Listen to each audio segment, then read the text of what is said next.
Hello, welcome everyone. My name is Nadia Ali. I'm the director of the Center for Middle East Studies here at Brown University, where I'm also professor of anthropology and Middle East studies. And it's my great pleasure to host today's event. I will be in conversation with Dr. Fadi Saleh, and we'll be talking on refugeeness, humanitarianism, and the politics of writing Syrian queer and trans histories. The event today is supported by the Herbert Goldberger Lectureship Fund, and it's part of an annual series on queering the Middle East and its diaspora, which the Center for Middle East Studies is hosting this year. So over the last years, the Syrian Uprisings of March 2011, there has been an unprecedented global interest in and proliferation of representations of Syrian queer and trans populations. And they became primarily known and represented through the framework of being LGBT refugees that are seeking humanitarian protection and asylum. Now, in this conversation, we will be exploring the politics and problems with these very hegemonic representations of Syrian LGBT communities and queer and trans life in Syria. And so let me introduce Dr. Fadi Saleh to you. Hello, Fadi. Dr. Fadi Saleh holds a PhD in cultural anthropology from the University of Göttingen in Germany. His research and teaching focus on queer and trans issues from a transnational perspective, with special attention to migration, humanitarianism, and the politics of representation and knowledge production in the Middle East and North Africa. Outside of academia, he has worked in different civil society, human rights, and LGBTIQ organizations and institutions across the MENA region and also in Europe. Has been involved in various training, consultancy, advocacy, and activist capacity. So hello, Fadi. Welcome. I'm so happy you can join us. So I thought, I should say, so Fadi and I will be in conversation for a while, maybe 30, 40 minutes, but you're welcome to ask questions and comments, and please put them in the Q&A function of the webinar. And hopefully we'll have time to get to them. We will have time, we make time. So Fadi, maybe to start out with, can you tell us about your research on Syrian refugees? How has this developed over the years? And what kind of questions did you originally pursue, and how has that evolved? Well, thank you so much, Nadia, for your kind introduction and for having me here today in conversation with you. I'm very excited to be here. And maybe to start off, yes, with talking a little bit about my research. Very, very originally, I think around 2013, I actually started thinking about my PhD research project with asking a somewhat different kind of question from the one I asked later. So the question of how it evolves over time is much appreciated, because in 2013, looking at the state of LGBT activism in the Middle East, North Africa in general, and being in those kinds of circles and following with a lot of the discourses and the representations and the writings on LGBT issues across the MENA region in general, for some reason, I couldn't stop myself from asking, what are Middle East and North African queer and trans people when they're not suffering? And, that kind of question, thinking about Syria 3 years after, 2 years into the conflict, around 2013, I was thinking the same, what are Syrian LGBT people doing when they're not suffering? I mean, I'm guessing the question points to an observation that I started to think about and to make regarding the type of knowledge and then the type of representation and type of writing that makes it to the mainstream, especially in Western contexts, and when we write about or talk about LGBTIQ issues and lives and histories in the Middle East and North Africa.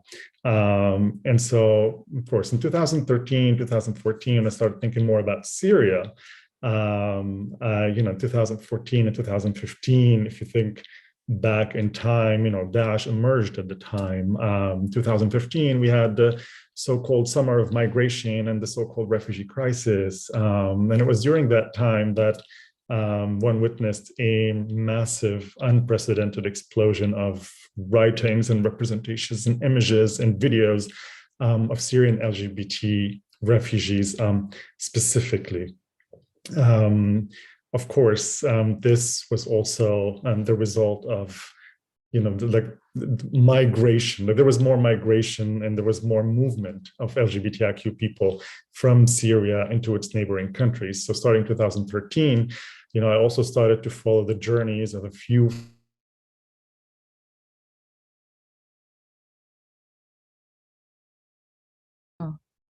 It seems that Fadi, can you hear us? Oh, I think we have a technical problem. Hello? Hello? Yes, I think you were frozen for a while. Oh, I can hear you. Yes, yeah. Okay, can you just maybe pick up your last sentence?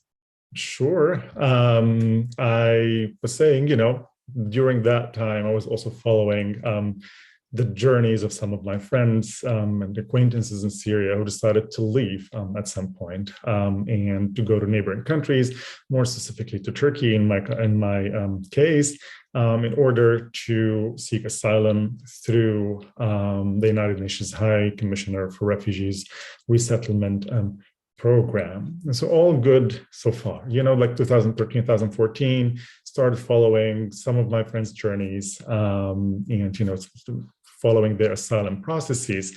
But what I noticed at the time was, I started to make a few general observations just by following what was happening, not only in terms of, Daesh and summer of migration and explosion of representations. I noticed a parallel development from talking to my friends, interlocutors, informants, call them what you will, was that a lot of the ways that they started to also speak about themselves, about what it means to be a Syrian LGBTIQ people, a lot of the ways they started to narrate their lives back in Syria, their histories back in Syria, the ways that they started to articulate what gender meant to them, what sexuality meant to them, what being LGBT meant to them, started to resemble a lot the discourses that were circulating at the time. So, talking about the media frenzy over Syrian LGBTIQ people, all of those headlines that go, this is what it means to be an LGBTIQ Syrian. This is how it's always been to be an LGBTIQ person from Syria. So a lot of those, generalized kind of notions or information about what it supposedly means, to have lived as a queer or trans person in Syria. I noticed that a lot of that was being adopted, circulated by Syrian LGBTIQ refugees themselves. And at that time, of course, I started thinking, okay, so what's happening here? Also as a person, who was Syrian gay from the community who lived also prior to 2010 within the Syrian LGBTIQ communities in Syria, I was in that position of thinking, okay, so what is exactly happening here? Of course, this is not to say there was no suffering in Syria, for LGBTIQ people. What I'm trying to get at, what I did get at in my research was to see how even their narratives of what their suffering looked like accommodate a lot of those, circulated mainstream kind of hegemonic Western narratives and ideas, humanitarian discourses of how they suffered. So, and by that I mean there was a lot of filtering happening of a lot of contextual information. There was a lot of sieving out of any any information that might threaten their cases or that might make their narratives become, so to speak, queer, different, too unintelligible and too unrelatable to, say, decision makers in the asylum processes, or journalists who were interviewing them at the time, or migration and humanitarian institutions as well. So there, I decided, okay, maybe I should go and do some field work So I did between 2014, 2015 ethnographic fieldwork in Istanbul specifically, in order to, of course, not just to focus on the administrative or the bureaucratic aspects of the process of seeking asylum, or to also look at, the ways a lot of Western notions of proper queerness with gender and sexuality and or LGBTIQ identities are supposed to be like, and how these are enforced. Of course, this is all important work that has been done a lot. My main interest in my work was to see, okay, first, how did we go from being a population, LGBTIQ Syrians, who were quite unknown and quite irrelevant prior to 2010, into becoming extremely knowable, extremely recognizable as a constituency and as a group identity? How did this shift happen? Through which discourses do Syrian LGBTIQ or are Syrian LGBTIQ refugees now represented, and or represent themselves as well? And what does that mean, of course, for the larger project of writing or queering the Middle East, writing queer and trans histories in the region? How did subjectivities change? How did their subject positions change? How did their narratives of what it meant for them to live as LGBTIQ people in Syria, how did that change through the process of migration and through their encounter with the humanitarian asylum complex, so to speak? Yeah, that is really super interesting. And I have to say that although I did a very different kind of research in the past, a lot of what you say about this, it's a wider issue, wider question, I think. And when you do anthropological research and you try to especially look at history and, the relationship between experience, oral history, and what actually happened and the present. So in, my work on sort of life stories and oral histories of Iraqi women trying to sort of cobble together history of gendered life under the Ba'ath regime, I found that the women's stories and the sort of narration of the experience was so much shaped by their investment in the present and also the future, and of course the politics of it. And the politics in that context were kind of sectarian struggle over resources and so on.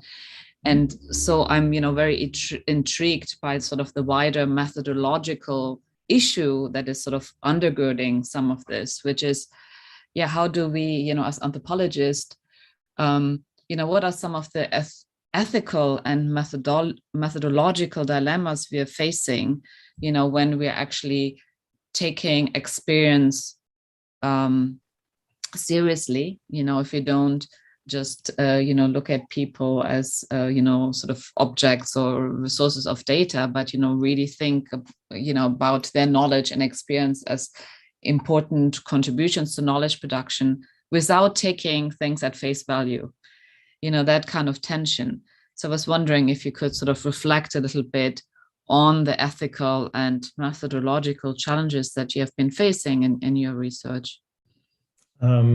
Yes, I mean, that's clearly, if we're talking about LGBTIQ refugees, actually, during 2014, 2015, seeking asylum, me doing field work while they are in the middle of that process, and, wanting to produce knowledge about, like me saying, hey, the way you're framing things sounds a bit unfamiliar. The way you're, they're forced or they're framing things sounds, not exactly like how we know things. The way they're framing things in certain contexts, say in their interview or while they're applying or when they're talking to a journalist, is quite different from the way we talk in the safety of our own rooms, when I was in Istanbul, and when we would talk more as just friends and people who know each other, rather than, as somebody who holds, in that sense, at least at that time, so much power that would decide over their sort of livelihoods, like their chances at being resettled were how do you say that? Were, would be endangered in that sense, depending on how one frames, what they're talking about, and how one frames that kind of knowledge that one is getting from the LGBTIQ refugees in Istanbul at the time. So of course there were a lot of ethical considerations there, and their main considerations. And here I'm reporting on a couple of the things that they would say. For example, it was all about, as you also just said, there was always all that talk about our way of narrating things now is an investment in the present. We don't really care about at that point framing things more authentically. We're more invested in the future. This is, if this is what it takes to be resettled, and if this is what it takes to be intelligible, it is also your job as a researcher to frame, your questions, or frame the way you approach the whole topic quite differently. And to be honest, originally I did think, I want to tell the world about all the happy things we had, or they had, when we were living our lives in Syria. And that completely just changed during fieldwork, where I was just thinking, does that really matter at this point? Is this important? Do I even have the tools, the means? Do they have the energy as the actual, collaborators in that project? How much does that matter to them? So a lot of my informants would say, or actually everyone whose names have been published so far in articles, would say, for now, why don't you tackle the issue from a different perspective? And you can publish a lot of the things that we've talked about now once we've been resettled. Like they give you a timeline saying, okay, that's one of their major ethical considerations of, just do it when we're safe. And it's a bit frustrating, of course, and saddening to think, that one, there's one would clearly just say, that me speaking in a more complex manner or more nuanced manner about my life, which again does not make anybody a person with less suffering, behind them, not at all. Quite the opposite. It just makes sometimes in a lot of the situations, like my problem was people don't always know how to narrate their suffering properly. People don't always know which suffering narratives actually make sense to decision makers and which suffering narratives don't make sense to the decision makers. So I started looking at the project from that perspective, also to point out the faults, within the larger humanitarian and asylum systems at the time. So that would be like one of the main ethical concerns. And the other, of course, other concerns would also be, I don't want to say how to represent, more authentically, so to speak, but there was always this difficulty of being able to tell all the stories that one, really wants to tell, but how do you navigate also, wanting to be more nuanced while also knowing that you can't really share all that you have. That also, became a question over and over again. Apart from questions, of course, translation and language, apart from questions of exposing people, to danger, etc., etc. So yeah, those were some of the main ethical concerns that I could think of now. Of course, we could talk more about this.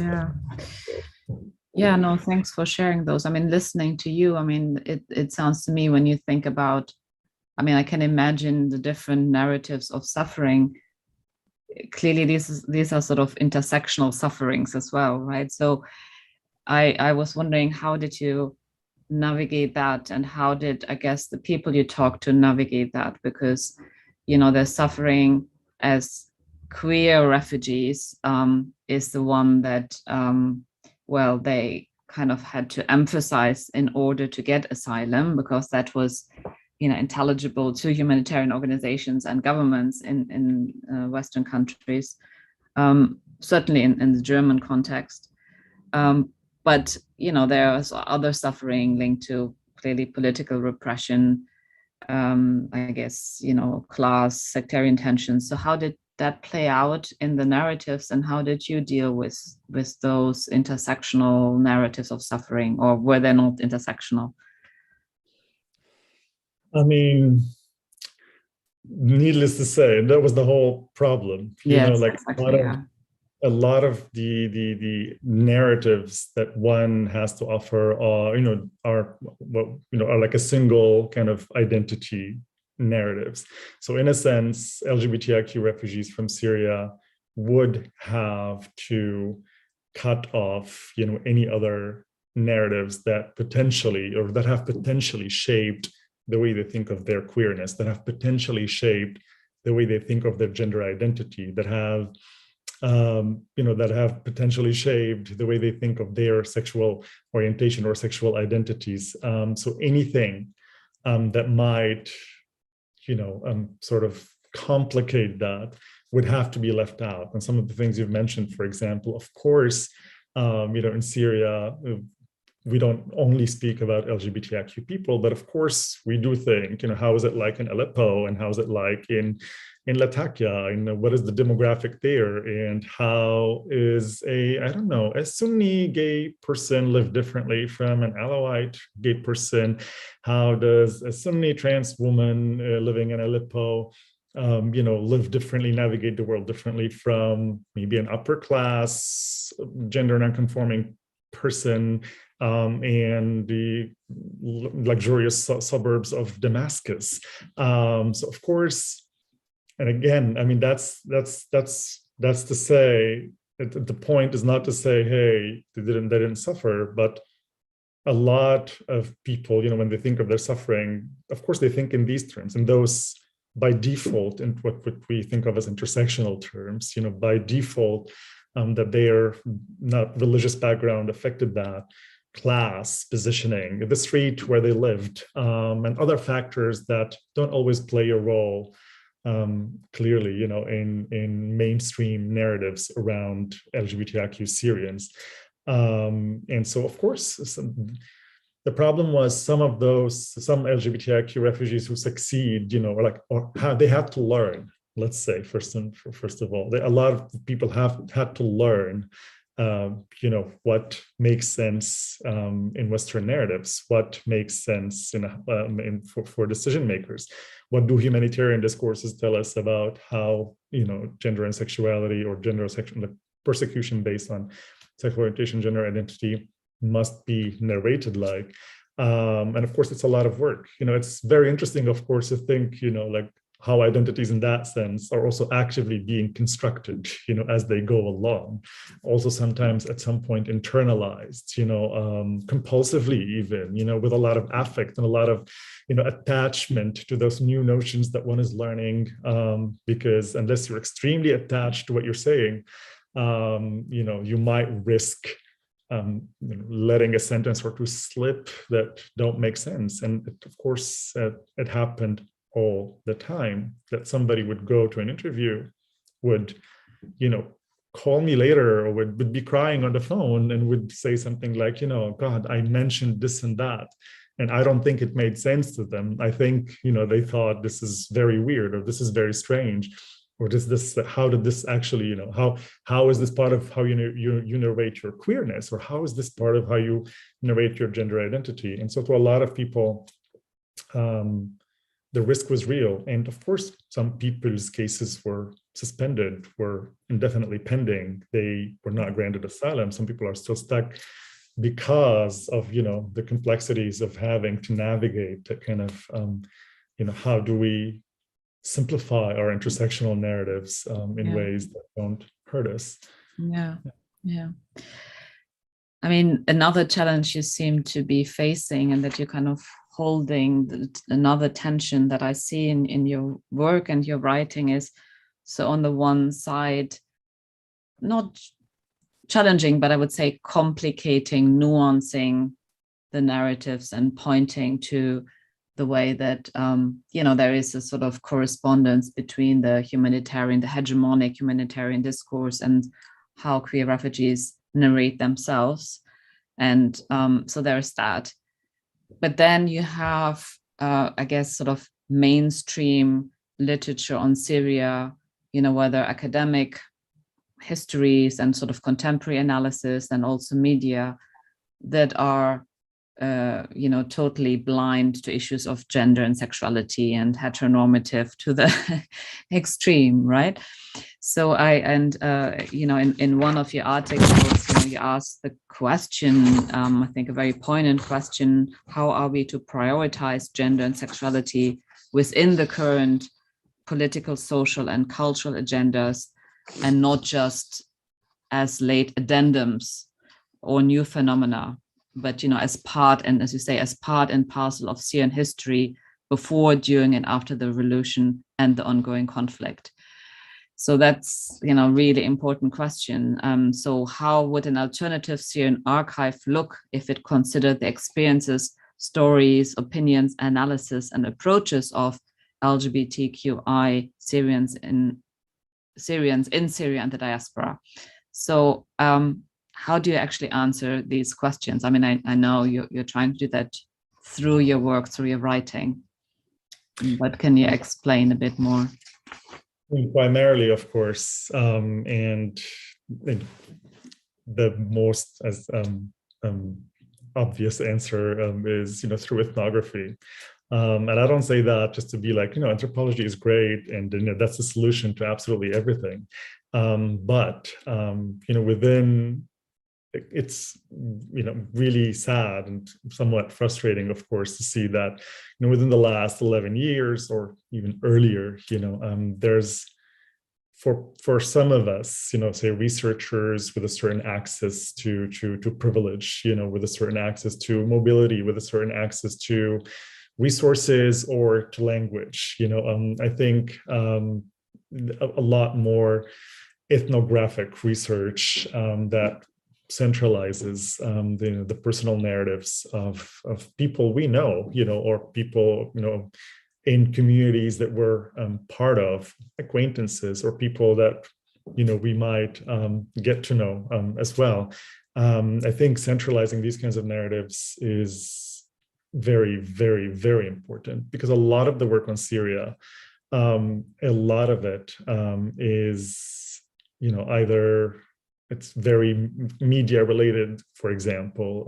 A lot of it, doesn't it simplifies a lot of the categories that, in terms of when we study migration and when we study asylum and when we study the diaspora, there are lots of assumptions on which a lot of the research is built, like our understanding of, or a lot of knowledge production out there, understanding of what a man is, what woman is, how gender, functions in the Syrian context, still builds a lot, on very heteronormative logics, and approaches, and asks and questions in a certain way that automatically, of course, exclude certain populations, from their narratives, or from archiving, or doing archival work, so to speak, on Syria and Syrian history and Syrian society and Syrian culture, of course. And so, in that sense, I think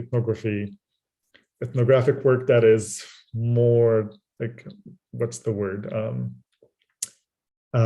Speaking to people on eye level, being able to create certain spaces where people don't feel forced to speak in certain ways because of certain circumstances that they're going through. Like, it's a very difficult kind of task, but I think it is a very, very important and central task, and I think that's the first thing I could think of that we need to do more of, for sure. I would also talk about a little bit like autoethnography, and I know, like, in anthropology, there's, of course, a lot of questions around autoethnography, and a lot of dismissal of it sometimes, in certain strands of queer studies or anthropology itself, or trans studies, sometimes because of,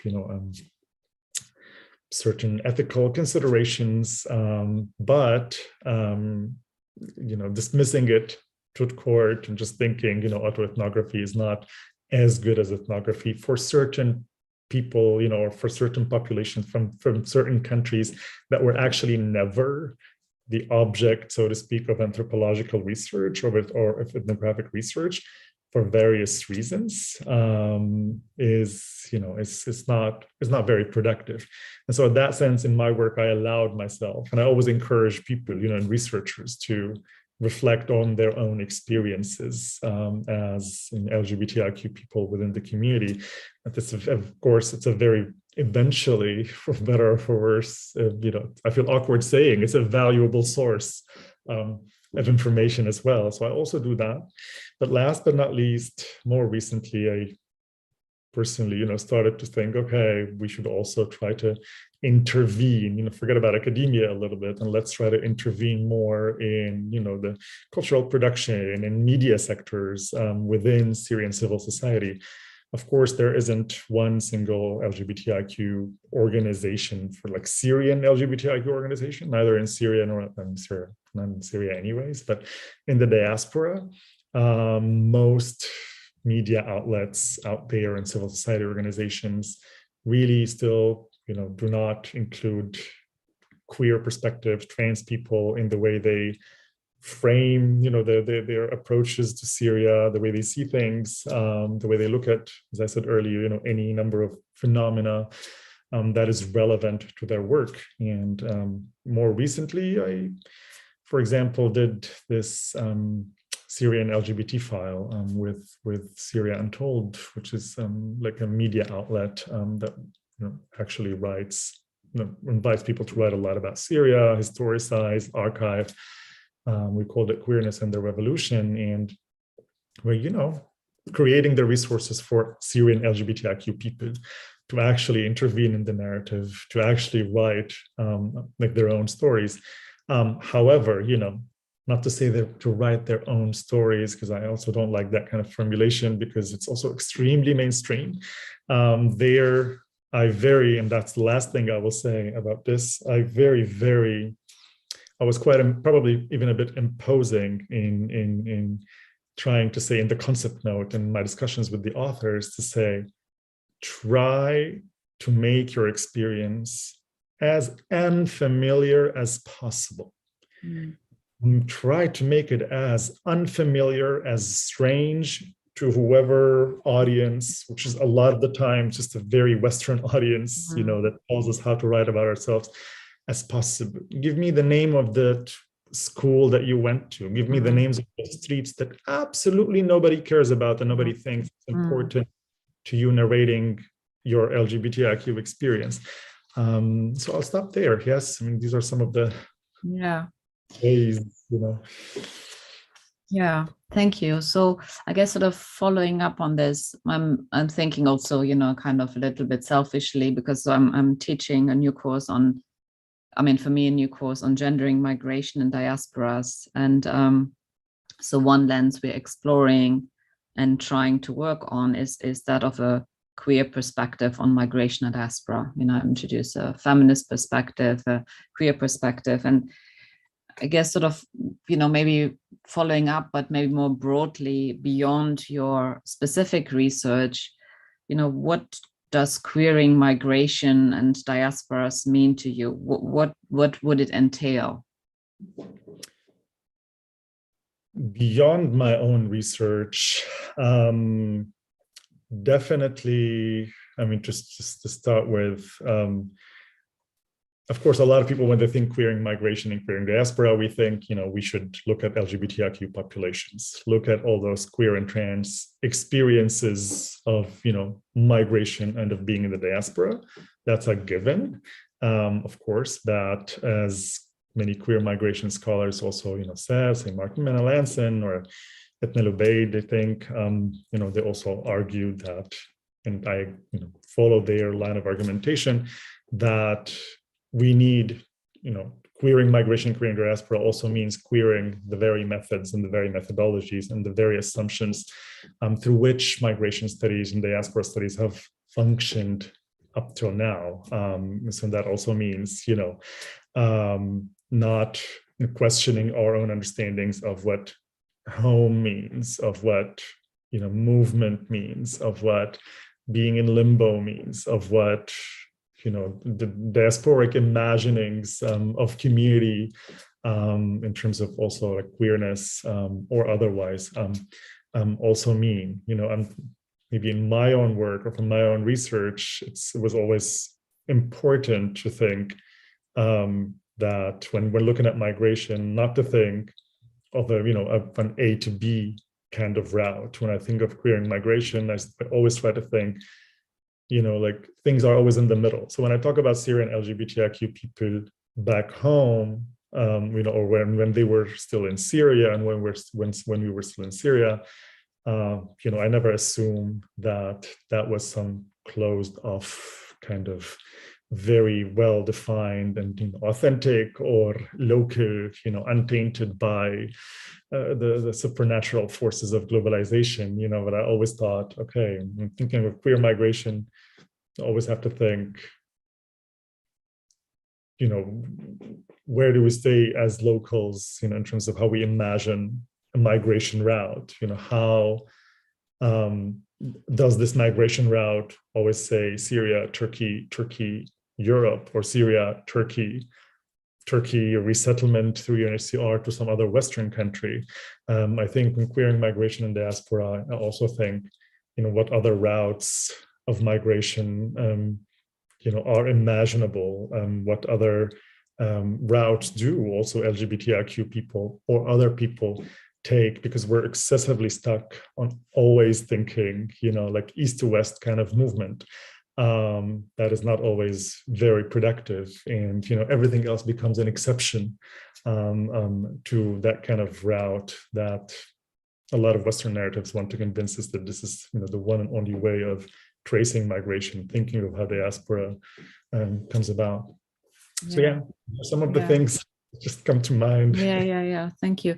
So before I'm going to ask the next question, Fadi, I'm going to invite the audience again. If you have any questions or comments, I see there's one question that came up, so I'll turn to that, but I'll just ask one question that sort of follows up on what you just said, which is, so, when you think about queer theory, queer theory sort of historically has very much emanated in a kind of Anglo-Saxon, I guess, sort of originally sort of US context, and it was not initially intersectional at all. And then you have the queer of color critique, which sort of pointed to the importance of intersectionality.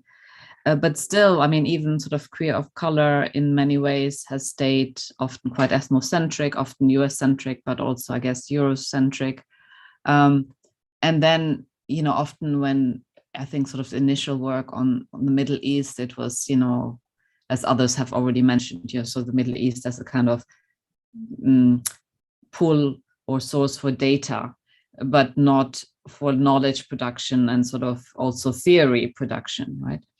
But that is changing recently, and people working on the Middle East, from the Middle East, and also the diasporas are challenging also the way that even queer of color theory has been developing. And so I guess I'd like to maybe ask you to reflect a little bit on your take on queer theory and sort of what what works for you, what doesn't, what you think your work and those of other scholars from and on the Middle East and the diaspora, what they contribute, especially in relation to Middle East studies. That's a very loaded question. I had a very difficult one to answer very quickly. I mean, of course, we love and stand some queer theory. That's as an analytical and methodological lens, and nowadays there's no escaping just resorting to it, because it helps us understand processes of normalization, how normative structures come around, how identities are not just natural and given and stable, but are always historically contingent, socially constructed, and how, of course, gender and sexuality are always inflected, by like any number of factors, other identity categories, power dynamics. Of course, while at the same time, keeping that space open, for like all those cracks and gaps and then moments of tension and fissures, through which, queerness also maintains that kind of open-endedness that also, keeps us a bit hopeful. When I think of Jose Munoz, articulation of hope, queerness is, and then as within hope or as hope. So of course I rely a lot on that.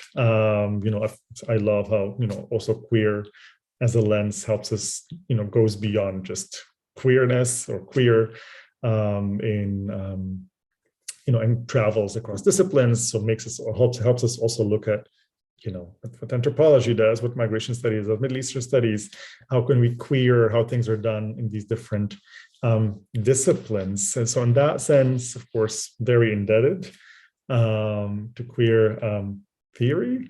However, of course, I always have like some of my little problems, as I guess many of us do, sometimes with how queer theory, especially in the U.S. American, of course, in European contexts, remains to be like done. And so, for example, I always have like my tensions with queer theory's hyper focus on anti-normativity and framing it always as resistant or as resilient or as something that is always good, because that like reflecting from my work, I can't stop thinking that's very frustrating, because of course first what counts is normative, in the US context does not necessarily count as normative in other contexts. So that begs the question, okay, what is exactly anti-normative? And second, of course, I keep on thinking, being anti-normative doesn't always, equal being resistant and empowered, because, I think of all of the Syrian LGBTIQ refugees who, for example, did not, who were anti-normative in their articulations of their gender and sexuality during their asylum interview. One would say, oh, this person was very resistant. And I would say, well, this person just feels miserable and wishes they were normative in that very moment and that they did not actually make that kind of mistake. So how do we read these kinds of moments outside of constantly celebrating anti-normativity as if we always knew what that actually is, and almost feels sometimes too abstract to work in other places? And, I have a problem with that. Maybe a very quick note on queer negativity also, like the antisocial turn and, this recent valorization and celebration of, queer negativity and the negative affects, and wanting to resist sometimes this, more mainstream kind of, LGBT happiness culture in the West, which led a lot of queer theorists to, like celebrate, want to revive negative affects and negative emotions and feelings, something that we need, to always sustain and reclaim. And a lot of those theorizations are absolutely great, but a lot of it also feels somewhat detached from what's happening around the world, because I keep on thinking, what Jose Munoz calls this romancing the negative in queer theorizations. And, but this kind of new push for queer negativity, neglects how it functions in other places, neglects the fact that, humanitarian industries are, neoliberal capitalist humanitarian industries are built on queer negativity, are built on sustaining those kinds of narratives, on sustaining the conditions that lead to a lot of that queer negativity. There's, as Sarah Ahmed says, a global market of suffering that cannot just be neglected also within queer theorization. So maybe I'll stop there because already Yes. So thanks a lot, Fadi. So I'm going to turn to the questions. If it's okay, I'm going to read out a couple. So Keegan Tarek says, thank you so much for this wonderful conversation. Could you, Dr. Saleh, tell us more about how the hegemonic narratives you critique, which focus disproportionately on the suffering of queer Syrians, materially affect queer Syrians' lives? Or to ask the question slightly differently, what might queer Syrians stand to gain if organizations like UNHCR gave more attention to the nuance of their personal histories? And then I'm going to ask the next one as well, because actually, if you don't mind, I'm going to read them all out because they're somewhat linked, right? Sure. And then I have the next question by Vikramaditya Sahai. Would it be useful to think about the newer subjectivities that arise in the encounter with humanitarianism as not only resembling a global queer persecution imagery, but also the difficulty to speaking in the national as Syrian, which disappears exactly the many unfamiliars that you solicit in your curation? Because when we talk as national subjects, then structures of political regimes, law, media take on from alien to the everyday unfamiliar. I'm not sure. Yeah, okay. And then we have Anel Janine, who says, in order to summarize what we have to keep in mind, what are the majors and specific issues queer Syrians have to face compared to the rest of LGBTQIA community in the world? And okay, there's one more question. Yeah, there's one more question. Okay, yes. Okay, so that's going in a quite different direction. So maybe we'll see if you have, yeah. Well, thanks a lot for these questions. Amazing. I'll try to keep it as, concise, as short as possible. So first question, what might queer Syrians stand to gain if organizations like UNHCR give more attention to the nuance of their personal histories? Absolutely everything. And to start with, more people would be resettled.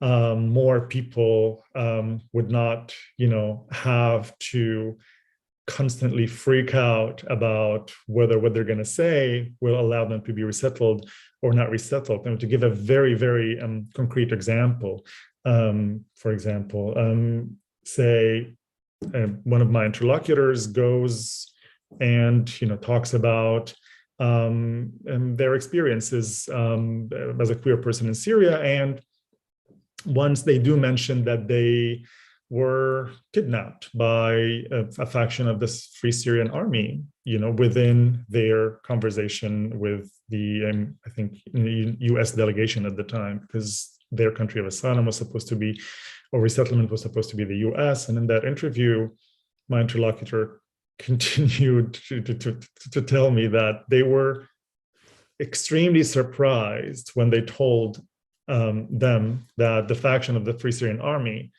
after 10 days of keeping this my informant, actually let them go. So they were arrested for 10 days, they were let go. And the question that they kept on asking in the interview, how did they actually let you go? You look extremely feminine, you look very gay. It cannot be that they actually let you go. It's impossible, looking as you are, that they didn't, it was very weird. This person's case was pending. They did not get resettled at the end. And, in that dynamic, of course, to my friend kept on telling them, but hey, they let me go because actually I was a Sunni. Because initially they thought I was an Alawite, and because I'm from Latakia, which means, people assume I'm with the regime and not against it. So, a lot of talking about Sunni and Alawite stuff. Okay, then maybe you're actually not a threat. This person's queerness at that moment was less important than other factors that, if we diversify that kind of knowledge, it would actually, give, in that sense, way more gains, So a person who accidentally tells that their family loves them will probably never get asylum, because if your family loves you, how come you're actually the family ostracization narrative has to work all the time. You have to mention that story. What if your family loves you? And I think so. A lot of people don't know that. A lot of people go in there not knowing that they have to filter their stories like that. I mean, this person who got kidnapped, that's a horrifying, suffering story. What more do you want? And that's where I don't just get it, like how things function in humanitarian spaces sometimes. So yes, a lot to gain in that sense, for sure. To come to the second question, also just very quickly, yes, of course, they're not, I mean, in the way I talk, of course, to say that they completely resemble global queer persecution imagery is an overstatement, of course, but also to say that they completely disappear. LGBTIQ narratives or stories are completely disappeared from the Syrian context.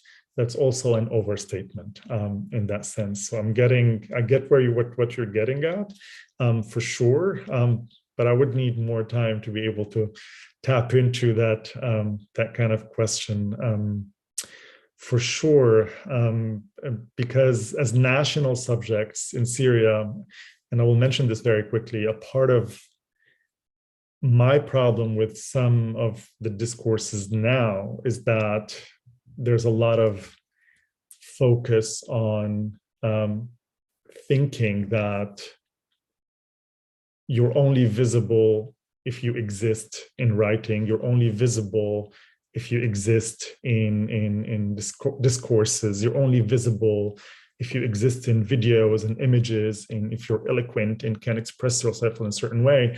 And there, I just have my issue with appear, disappear, because of course I always think, we need a different way of articulating that. I need to work better on articulating that as well, because of course there was a lot of, at the same time, visibility in the Syrian public sphere prior to 2010. Of course, people were not always disappeared, and at the same time, people don't always resemble global queer persecution. That's a very easy way to put it. Of course, the dynamic is much more complex than this. And sorry, maybe I'll stop at that.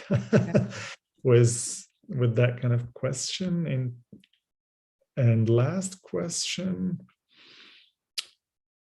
And what are the measures and specific issues queer Syrians have to face compared to the rest of the LGBTIQ community in the world? I will, again, keep it short and maybe say a couple of quick sentences. I think for the Syrian context, I don't want to say it makes them, we don't want to exceptionalize also in that sense, of course. Similarities are there, and things that cut across different national contexts are also there. But I think when I think of Syrian context, the war, the dynamic of the war for the last, and the conflicts for the last 11 years made the discussion, quite different about Syrian LGBTIQ people. The way, articulations of war and LGBTIQ people over the last 11 years, especially within, the largest or the biggest humanitarian crisis since World War II, and the most mediated, and I'm quoting some Donatella Del Rata, I think the name of the author is, as the most mediated conflict in history. I do think in that sense, there were some new, kind of more specific, different dynamics happening in the Syrian context in comparison to many other contexts in our modern times. Yeah. Do I have more answers? Yeah, so thanks. We are quickly running out of time, but I'm going to read out the last two questions, and maybe you can say a few words. So one is by Rawan Arar. Hello, Rawan. She's saying, thank you for sharing your research and insights with us. I was wondering if you could reflect on the role of humanitarianism in representation. Also, could you recommend a couple of readings to the audience? And then the next question by Nesreen Chayer. Thanks for the amazing talk. Based on your work about Syrian trans histories, can you speak a bit about the limitations of transgender studies? I know that's a big question. But these are very both not small questions. Well, can I reflect very quickly on the role of humanitarianism in representation? So if I understand the question correctly, humanity, like how to represent, like in representation, how could we do humanitarian work in representation? How do we, I don't get the question. Yeah, so maybe if you start with the second question, and then maybe Rawan can specify in comment. I mean, the way I would understand it is, I mean, your work shows how humanitarianism, very much shapes, well, the sort of representation of refugees, and then I guess also how refugees would represent themselves. I mean, that's how I understand the question. Okay, definitely that makes sense. That's also a very big question. I mean, I have, my queer humanitarian visibility article specifically answers this question, of how humanitarianism functions when it comes to representing LGBTIQ, Syrian LGBTIQ refugees. I would recommend maybe that article for sure. But also my other articles, and also there's a lot of wealth of work on humanitarianism, and how it works in representation as well, thinking Didier Fassin, Didier Fassin's work is absolutely illuminating and great in that regard, and a bunch of other people. I will stop. And last 2 minutes, this means questions, so both based on your work about Syrian trans histories. Can you speak a bit about limitations of transgender studies? I think in my article on transgender studies as well, I do tackle that question a little bit. And yes, limitations of transgender studies. I think one of the maybe main maybe two limitations. I think transgender studies has been generally a bit too allergic to anthropological inquiry, and I think because, of course, and rightfully so, also because of anthropology's colonial history, and because a lot of scholars just sometimes go into other contexts, or used to go into other contexts, romanticize a lot the experiences of transgender people in other cultures, so the transgender studies is quite cautious there. But I think we need to work more on that, because in certain contexts like Syria or in Lebanon, the Middle East, these contexts are horribly understudied, anthropologically, in terms of narrating personal experience. And the other issue, and maybe the other limitation I could think of is, yes, a lot of transgender, or what would count as trans experiences in the Syrian contexts or in the Middle Eastern contexts, a lot of them would still really, really not make a lot of sense in transgender studies. So a lot of them, they wouldn't make sense. They don't have a language for them that would make sense. A lot of things might even come off as offensive, as too strange, as even sometimes backwards. Of course, a word we're very careful to use here, as different ways of being transgender or being gender nonconforming, of different ways of being. A lot of them sometimes still do not make sense within transgender studies, and I think there's a lot of work to be done there, to include sometimes more or different ways of looking at things that are not always reduced to being called, false consciousness, or they don't know enough, or they're not educated enough around gender and sexuality, et cetera, et cetera. So I think that's the last thing I will say. Yeah.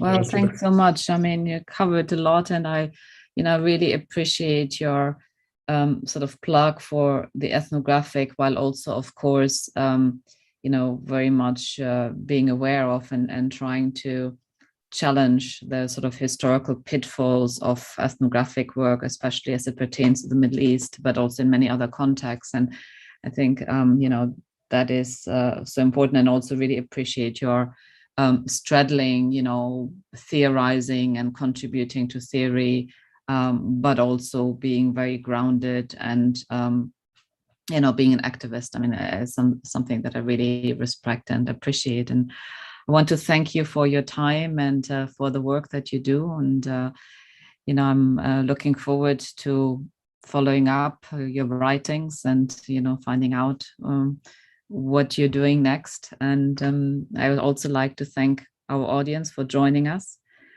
And I hope to be in contact and hopefully see each other in person in the not so far away future. Hopefully in Berlin. Yes, thank you so much. yes. Thank you so much, Nadia, for this opportunity, and Of really course. thank you everyone who's been listening to us, and everybody who made this lecture today.